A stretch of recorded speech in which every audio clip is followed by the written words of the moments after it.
Good morning बच्चों। आज की क्लास में हम डिस्कस करेंगे एल्डिहाइड कीटोन की फिजिकल प्रॉपर्टीज और उसके पश्चात शुरू करेंगे chemical properties. Methods of formation है, स्पेसिफिक एल्डिहाइड और कीटोन बनाने के हमने डिस्कस कर लिए हैं और कॉमन मेथड भी हम डिस्कस कर चुके हैं। तो चलिए शुरू करते हैं आज का सेशन। कॉपी और पेन लेके आप बैठिए। देखिए, सबसे पहले बात करेंगे हम फिजिकल प्रॉपर्टीज। फिजिकल प्रॉपर्टीज, भौतिक गुणधर्म। फिजिकल प्रॉपर्टीज की अगर यहाँ पे हम बात करें, कलर कैसा होता है, मीठी गंध आती है, मधुर फलों जैसी गंध आती है कीटोनों से, तो ये सारी बातें हम लोग आराम से देख के याद कर सकते हैं। इसमें जो मोस्ट इंपॉर्टेंट फिजिकल प्रॉपर्टीज है उनके बारे में हम बात करेंगे। तो मोस्ट जो इंपॉर्टेंट फिजिकल प्रॉपर्टी है वो सबसे पहले है बॉइलिंग पॉइंट। सबसे पहले बात करेंगे हम बॉइलिंग पॉइंट। बॉइलिंग पॉइंट, क्वथनांक। सबसे पहले बात करेंगे हम क्वथनांक के बारे में कि इनका क्वथनांक कैसा होता है। देखिए, यह किस टाइप के यौगिक है? कार्बोनिल यौगिक है। चाहे एल्डिहाइड हो या कीटोन हो, दोनों में ही यह ग्रुप प्रेजेंट होगा। यहाँ पे इस कार्बोनिल ग्रुप को अगर अपन एनालिसिस करें तो यहाँ पे आप पाएंगे कि कार्बन की इलेक्ट्रोनेगेटिविटी कम है, ऑक्सीजन की अधिक है। रिजल्टिव क्या होगा? कार्बन पे पार्शियल पॉजिटिव चार्ज आएगा, ऑक्सीजन पे पार्शियल नेगेटिव चार्ज आएगा। एक अणु में ऐसा बॉन्ड है। अब यहाँ पे एक ही अणु तो प्रेजेंट होगा नहीं, ऐसे बहुत सारे अणु प्रेजेंट होंगे। दूसरा कार्बोनिल है, उसमें भी क्या होगा? सेम कंडीशन होगी। इसी प्रकार से यहां पे भी क्या देख सकते हैं हम? सेम कंडीशन होगी। अब देखिए, ऑक्सीजन पे पार्शियल नेगेटिव है, कार्बन पे पार्शियल पॉजिटिव है।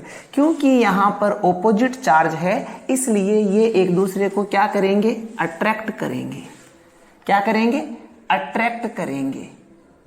ठीक है, फिर से सुनिएगा। यहाँ पे कार्बोनिल ग्रुप है, कार्बोनिल ग्रुप में ऑक्सीजन की इलेक्ट्रोनेगेटिविटी अधिक है, इसलिए जो पूरा का पूरा यहाँ पे इलेक्ट्रॉन युग्म है वो किसने अपनी ओर खींच लिया? ऑक्सीजन ने। ऑक्सीजन पे पार्शियल नेगेटिव आया है और कार्बन पे पार्शियल पॉजिटिव आया है।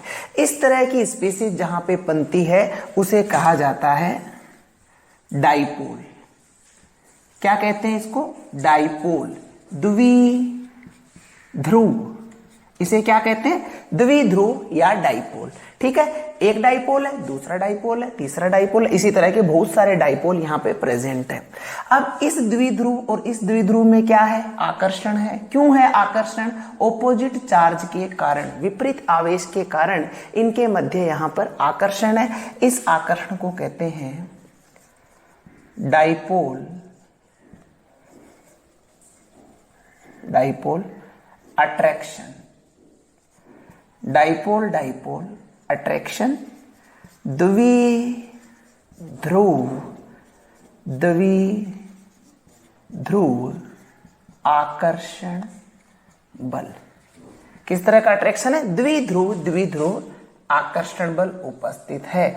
और इसी द्विध्रुव आकर्षण बल के कारण ये कार्बोनिल अणु क्या हो चुके हैं? संगुणित हो चुके हैं। और इनका क्वथनांक, सगुणन के कारण इनका क्वथनांक क्या होगा? सामान्य से अधिक होगा। क्वथनांक को आप इस प्रकार से ध्यान रखिए। क्वथनांक का मतलब होता है वेपर का ऊपर उठना। कोई चीज जितनी ज्यादा बंधी हुई होगी वह उतनी ही कठिनाई से ऊपर की ओर उठेगी। और यहाँ पे आपके सामने शो है कि इस डाइपोल डाइपोल अट्रैक्शन के कारण यहाँ पे सगुणन हो चुका है और इसी सगुणन के कारण इनका क्वथनांक सामान्य से अधिक होता है। क्यों होता है सामान्य से अधिक? डाइपोल डाइपोल अट्रैक्शन के कारण होता है। कहां से आया डाइपोल? यहाँ पे प्रूवन है। बट यहाँ पे आपको एक चीज ध्यान रखनी है, इनका क्वथनांक सामान्य से तो अधिक होता है बट एल्कोहलों की तुलना में कम होता है। कार्बोनिल कंपाउंड का क्वथनांक एल्कोहलों की तुलना में कम होता है। क्यों होता है कम? क्योंकि कार्बोनिल में तो हमने देखा क्या पाया जाता है? डाइपोल डाइपोल अट्रैक्शन पाया जाता है, द्विध्रुव द्विध्रुव आकर्षण बल पाया जाता है, जबकि एल्कोहलों में पाया जाता है हाइड्रोजन बॉन्ड। एल्कोहल में कौन सी बॉन्डिंग होती है?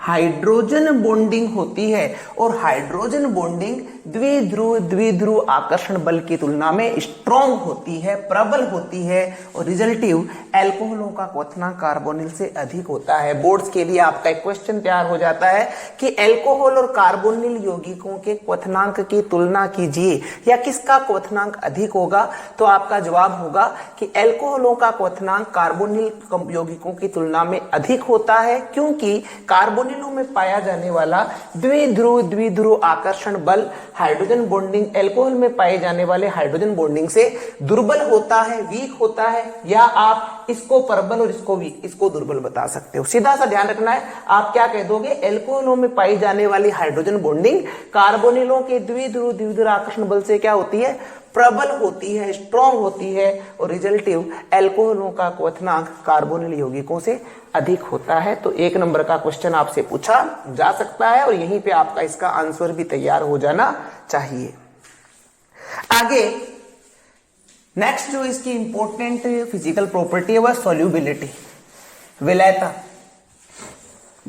विलयता के बारे में विचार करते हैं, सॉल्युबिलिटी के बारे में विचार करते हैं। सॉल्युबिलिटी, विलयता। विलयता के बारे में क्या विचार है? विलयता, आप इसे किस में घोलने वाले हो, जल में घोलने वाले हो। तो हमारा यह है वाटर का मॉलिक्यूल, ठीक है। किसको घोलने वाले हो, कार्बोनिल कंपाउंड को घोलने वाले हो। यहां पे देखिए हाइड्रोजन किससे बॉन्डेड है, वाटर में हाइड्रोजन ऑक्सीजन के साथ बंधित है। ऑक्सीजन पे आंशिक ऋणावेश आएगा, हाइड्रोजन पे आंशिक धनावेश आएगा। कारण यही है, ऑक्सीजन की इलेक्ट्रोनेगेटिविटी अधिक है। यहां पे क्या होगा, कार्बन की इलेक्ट्रोनेगेटिविटी कम है, इसलिए पार्शियल पॉजिटिव। ऑक्सीजन की इलेक्ट्रोनेगेटिविटी अधिक है, पार्शियल नेगेटिव। अब देखिए यह क्या है, ऑपोजिट चार्ज। कौन है, हाइड्रोजन, इसलिए यहां पे किसका निर्माण होगा, हाइड्रोजन बॉन्डिंग। कौन सी बॉन्डिंग पाई जाएगी, यहां पे हाइड्रोजन बॉन्डिंग यहां पे पाई जाएगी। और इसी हाइड्रोजन बॉन्डिंग के कारण कार्बोनिल यौगिक वाटर में डिसॉल्व हो जाते हैं, जल में घुल जाते हैं। तो इनकी जल में घुलने का कारण यहां पे प्रूव हो जाता है। अब देखिए एक चीज और, वाटर में घुल तो रहे हैं, पर क्या सारे कार्बोनिल यौगिक जल में घुल जाते? नहीं, कार्बोनिल यौगिकों में यहां पे कौन जुड़ा हुआ होगा, या तो R जुड़ा हुआ होगा, या एल्डिहाइड है तो H जुड़ा हुआ होगा। इस R की नेचर कैसी है, यह R है हाइड्रोफोबिक। कैसी नेचर का है, हाइड्रोफोबिक, यानी जल विरागी। जल विरागी प्रकृति का है, जल से दूर हटने वाली नेचर रखता है। इसलिए इन एल्किल समूहों का आकार जितना ज्यादा बढ़ता जाएगा, वाटर में इनकी विलयता कम होती जाएगी। क्यों? क्योंकि ये जल विरागी होते हैं, जल से दूर हटना चाहते हैं। इसलिए हम कह सकते हैं कि निम्नतर कार्बोनिल यौगिक तो जल में विलय होते हैं, परंतु उच्चतर कार्बोनिल यौगिक जल में विलय नहीं होते हैं। तो यहां पे हमने 2 इंपॉर्टेंट फिजिकल प्रॉपर्टी डिस्कस करी। One is the boiling point and second one is the solubility of carbonyl in water. Carbonyl यौगिकों की जल में विलयता। ओके, तो यहाँ पे फिजिकल प्रॉपर्टीज में यही 2 पॉइंट हमें देखने थे जो कि इंपॉर्टेंट है। अब हम बात करेंगे केमिकल प्रॉपर्टीज, रासायनिक गुणधर्म, कार्बोनिल यौगिकों की केमिकल प्रॉपर्टीज, रासायनिक गुण धर्म, रासायनिक गुण धर्म, केमिकल प्रॉपर्टीज। केमिकल प्रॉपर्टीज में फर्स्ट केमिकल प्रॉपर्टी हम डिस्कस करेंगे nucleophilic addition reaction. Nucleophilic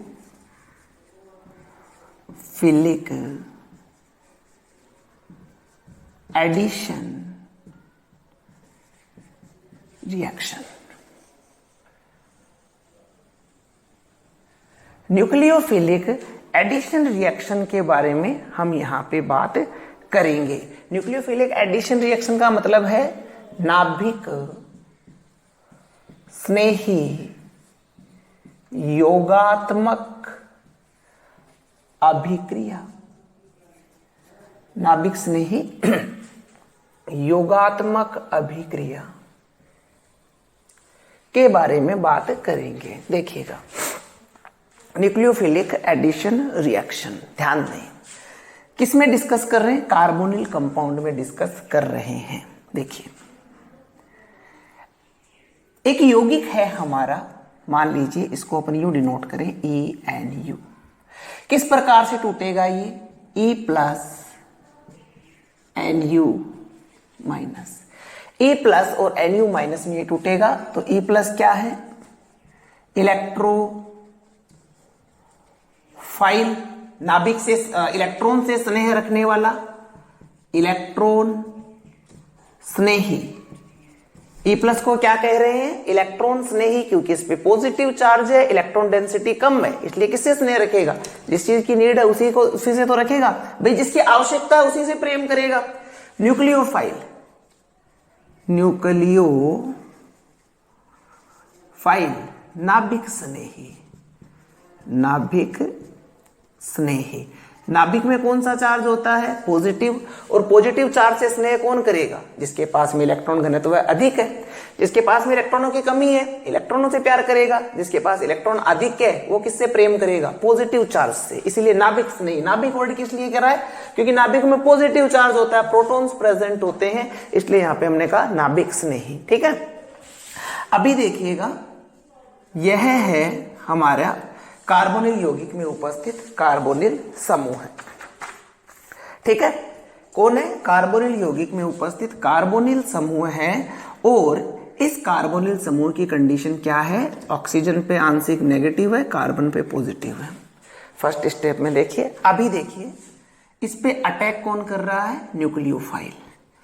attack कौन कर रहा है, न्यूक्लियोफाइल अटैक कर रहा है। तो जब न्यूक्लियोफाइल अटैक करेगा तो ये पूरा का पूरा चार्ज कहां चला जाएगा, ऑक्सीजन पे। न्यूक्लियोफाइल अटैक कहां करेगा, कार्बन पे।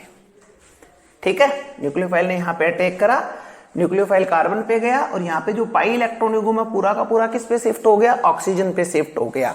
एक चीज और यहाँ पे ध्यान दीजिए, इस कार्बन को देखें, यहाँ पे इस कार्बन ने 1 2 3 सिग्मा बंध बना रखे हैं और एक पाई बॉन्ड बना रखे हैं। मींस इस कार्बन का हाइब्रिडाइजेशन है यहाँ पे sp2 हाइब्रिडाइजेशन। ठीक है, अब देखिए जैसे न्यूक्लियोफाइल ने अटैक करा तो हमें क्या प्राप्त होगा, CNUO माइनस, CNUO माइनस। ठीक है, इसे CNUO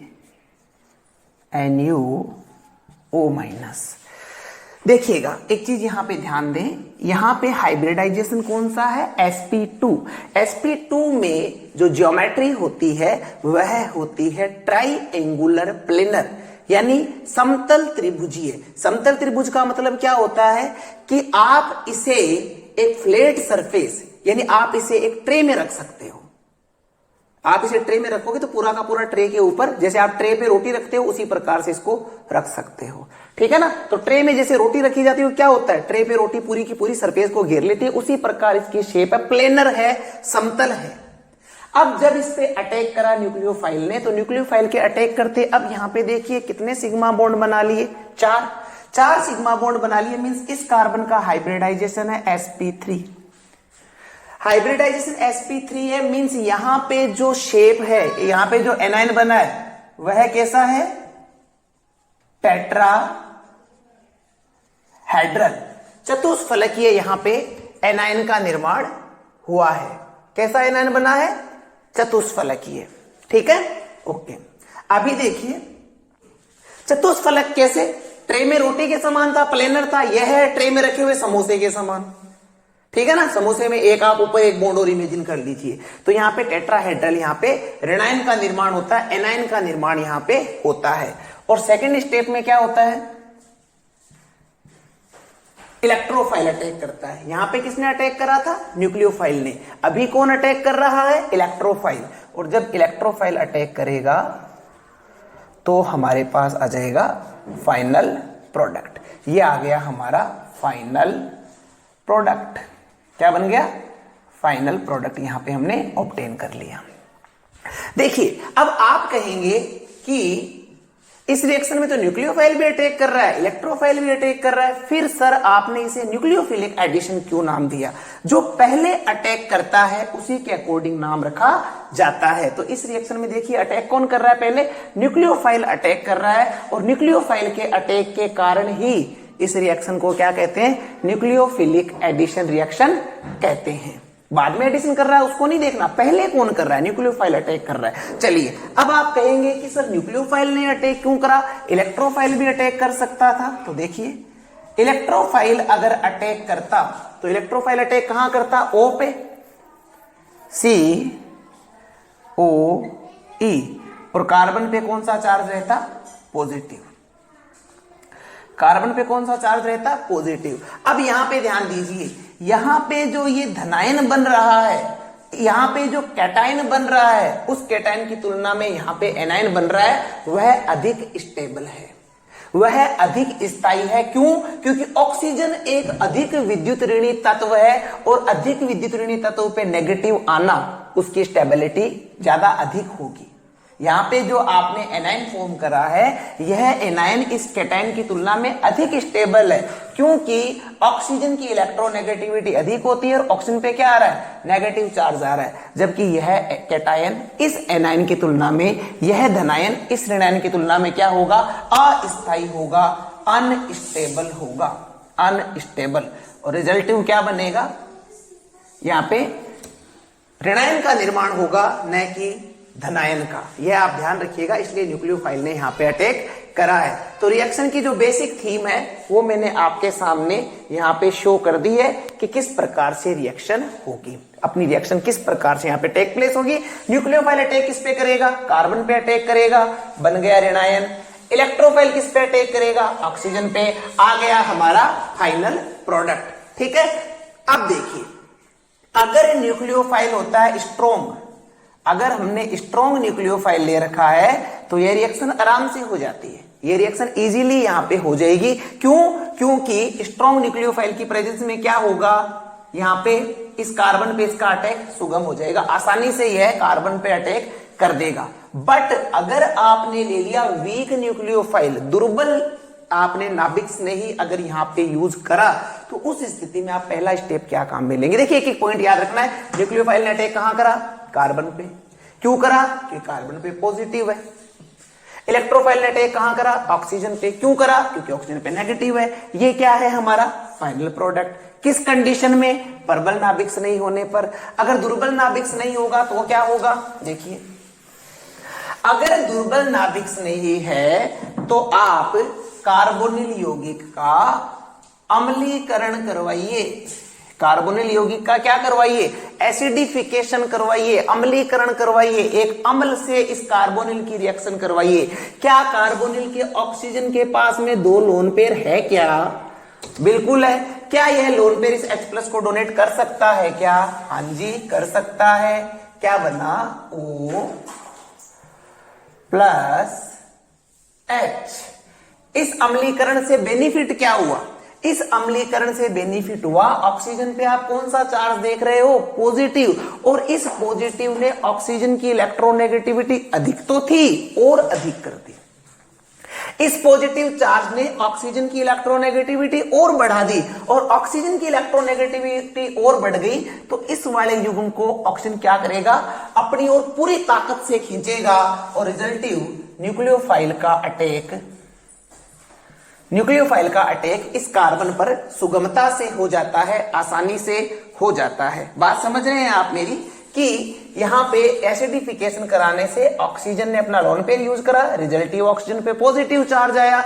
पॉजिटिव चार्ज आने के कारण ऑक्सीजन की इलेक्ट्रोनेगेटिविटी गेन हो चुकी है, और इलेक्ट्रोनेगेटिविटी अगर बढ़ चुकी है तो यहां पे उपस्थित इस युग्म को क्या करेगा? ऑक्सीजन अपनी ओर पूरी ताकत से खींचेगा, और रिजल्टिव यहां पे जो वीक न्यूक्लियोफाइल है उसका अटैक आसानी से हो जाएगा। तो आप स्ट्रॉन्ग ले रहे हो, कोई दिक्कत नहीं है। अगर आपके पास में वीक न्यूक्लियोफाइल है तो पहले आप अपने कार्बोनिल यौगिक का एसिडिफिकेशन करवाइए, अम्लीकरण करवाइए, उसके पश्चात रिएक्शन करवाइए, तब ही रिएक्शन हो पाएगी। आगे इसके पश्चात नेक्स्ट हम बात करेंगे इस न्यूक्लियोफिलिक रिएक्शन की रिएक्टिविटी की, यानी relative reactivity of relative reactivity of aldehyde and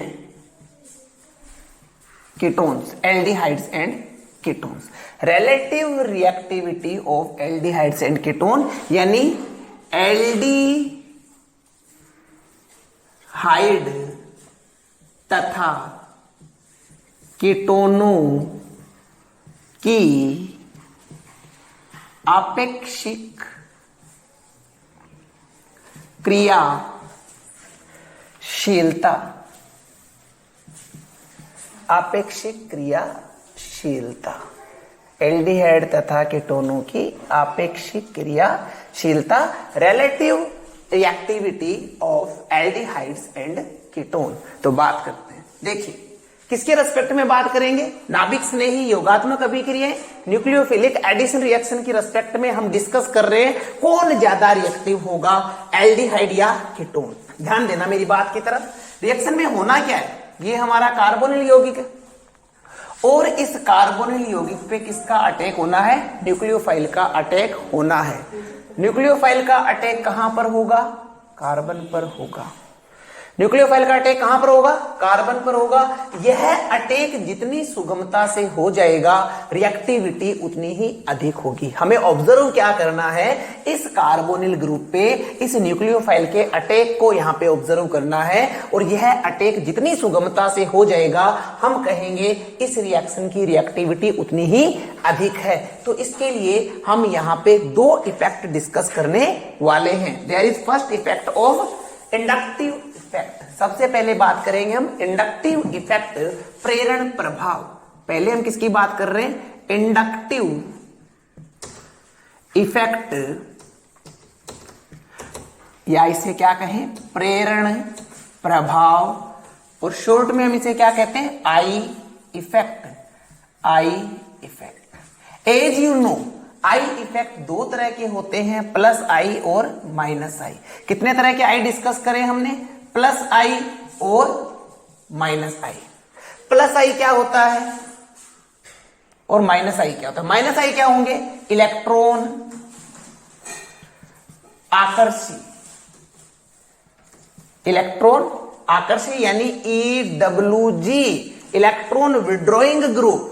minus I effect दिखाने वाले क्या होंगे, इलेक्ट्रॉन आकर्षी होंगे यानी इलेक्ट्रॉनों को अपनी ओर खींचने वाले होंगे। और प्लस आई क्या होंगे, इलेक्ट्रॉन प्रतिकर्षी यानी ERG, electron releasing group, electron देने वाले समूह। प्लस आई वालों को क्या कह रहे हैं, ERG। माइनस आई वालों को क्या कह रहे हैं, EWG। एक है इलेक्ट्रॉन प्रतिकर्षी, एक है इलेक्ट्रॉन आकर्षी। इलेक्ट्रॉनों को जो खींचेंगे वो कौन से होंगे, माइनस आई प्रभाव वाले। इलेक्ट्रॉन जो देने की कैपेसिटी रखेंगे वो कौन होंगे, प्लस आई प्रभाव वाले। तो कहने का मतलब ये है, इलेक्ट्रॉन खींचेंगे अगर जिस किसी भी परमाणु से, ये मान लो एक परमाणु है, इससे एक समूह जुड़ा हुआ है माइनस आई वाला, तो माइनस आई वाला क्या करेगा, इलेक्ट्रॉनों को खींचेगा, इलेक्ट्रॉनों को खींचेगा। और खींचने के कारण क्या हुआ, हमारे इस भैया ए के ऊपर क्या होगा, इलेक्ट्रॉन घनत्व कम होगा या बढ़ेगा। यहां पर जो इलेक्ट्रॉन घनत्व था उस इलेक्ट्रॉन घनत्व को किसने खींच लिया, माइनस आई ने। तो ओवरऑल ए पे क्या हो गया, इलेक्ट्रॉन घनत्व कम हो गया। इलेक्ट्रॉन घनत्व में क्या आई, कमी। इसी ए से अगर जुड़ा हुआ होता प्लस आई वाला, प्लस आई वाला क्या करेगा, अपना इलेक्ट्रॉन भी ए को देने की टेंडेंसी रखेगा। ए को क्या मिल रहे हैं, इलेक्ट्रॉन्स मिल रहे हैं, इसलिए इस ए पे इलेक्ट्रॉन घनत्व क्या हो रहा है, बढ़ रहा है। माइनस आई वाले इलेक्ट्रॉन घनत्व को कम करेंगे, प्लस आई वाले इलेक्ट्रॉन घनत्व को बढ़ाएंगे। ठीक है, देखिए इंडक्टिव इफेक्ट, यहां पे मैंने लिखा R C double bond OH। First condition, attack किसका होना है, न्यूक्लियोफाइल का। न्यूक्लियोफाइल का अटैक कहां होना है, कार्बन पे। ये क्या है, क्योंकि कार्बोनिल समूह से एक एल्किल ग्रुप और एक हाइड्रोजन जुड़ा हुआ है, इसलिए इसको क्या कहेंगे, एल्डिहाइड। दूसरा R C double bond OR। दोनों कार्बन जो कार्बोनिल ग्रुप की दोनों वैलेंसीज देख रहे हो उनसे क्या जुड़ा हुआ है, एल्किल जुड़ा हुआ है।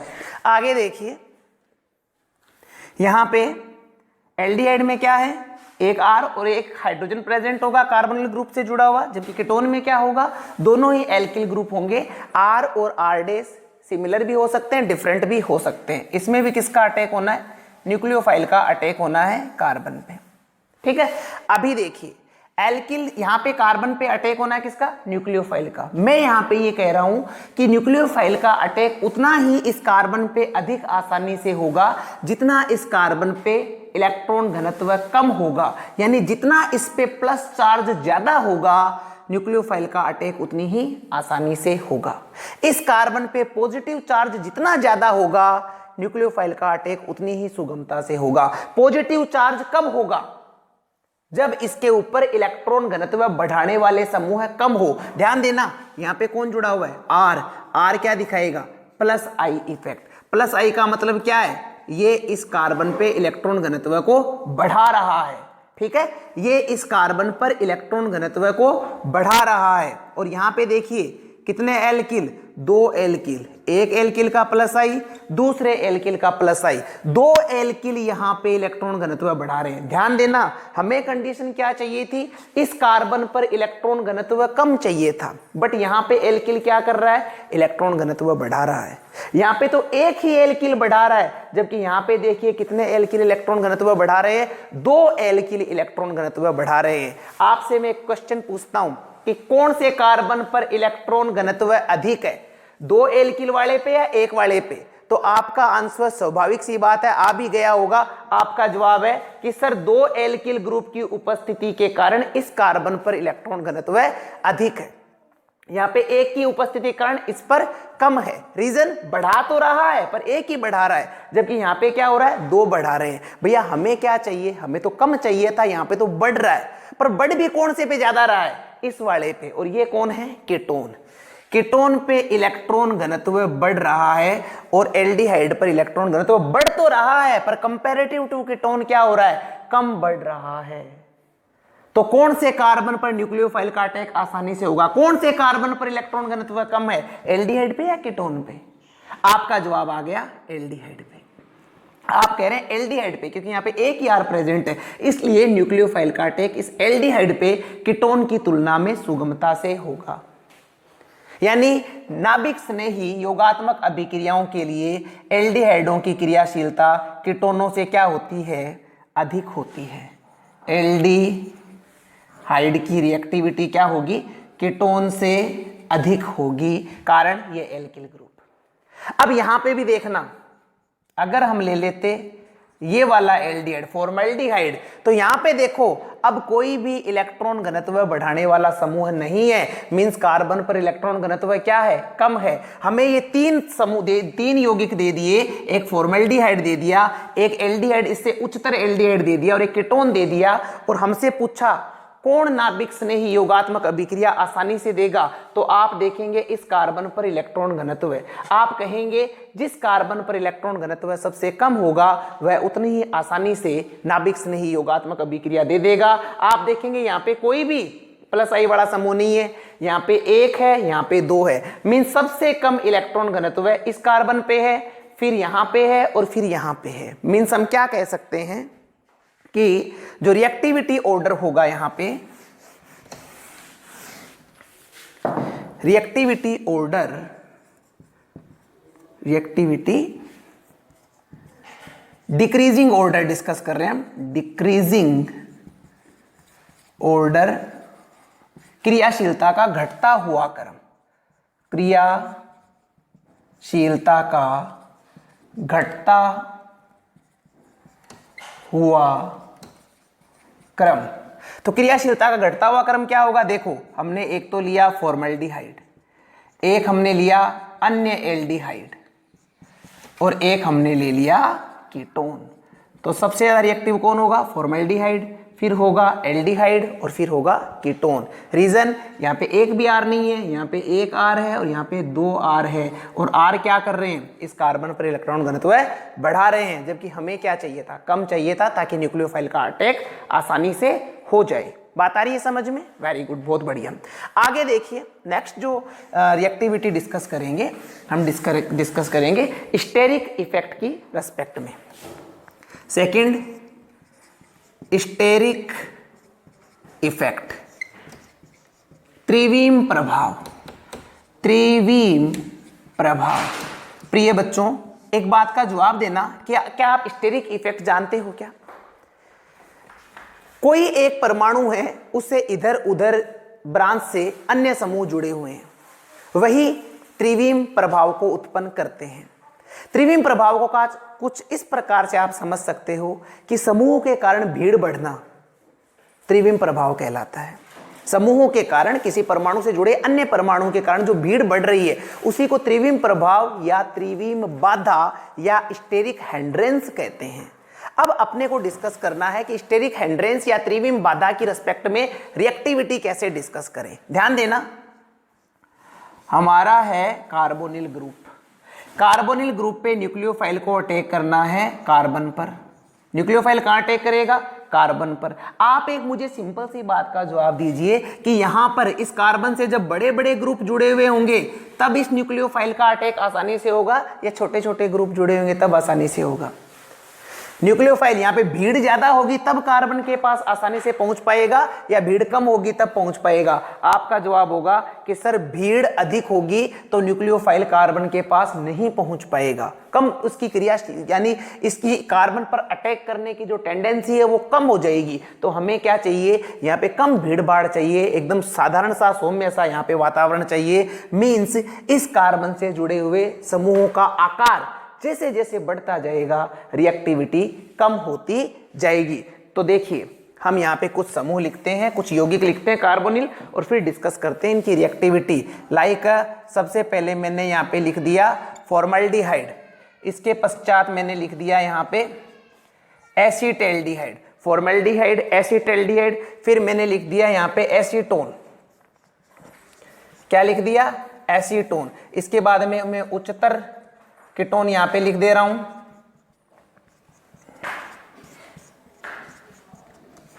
ठीक है, इस प्रकार से जो उच्चतर कीटोन है मैंने यहां पे लिख दिया। टर्सरी भी यहां पे ले लेते हैं हम, CH3 का whole thrice C double bond O, CH3 का होल थ्राइस C। देखिए, सबसे आसानी से कौन से कार्बन पे न्यूक्लियोफाइल अटैक कर सकता है? यहाँ पे देखिए केवल हाइड्रोजन प्रेजेंट है। जैसे ही आगे बढ़े कौन आ गया? मिथाइल। हाइड्रोजन की तुलना में मिथाइल की त्रिविम बाधा क्या होगी? कम होगी। मीन सबसे अधिक आसानी से अटैक किया जा सकता है फॉर्मल्डिहाइड पे।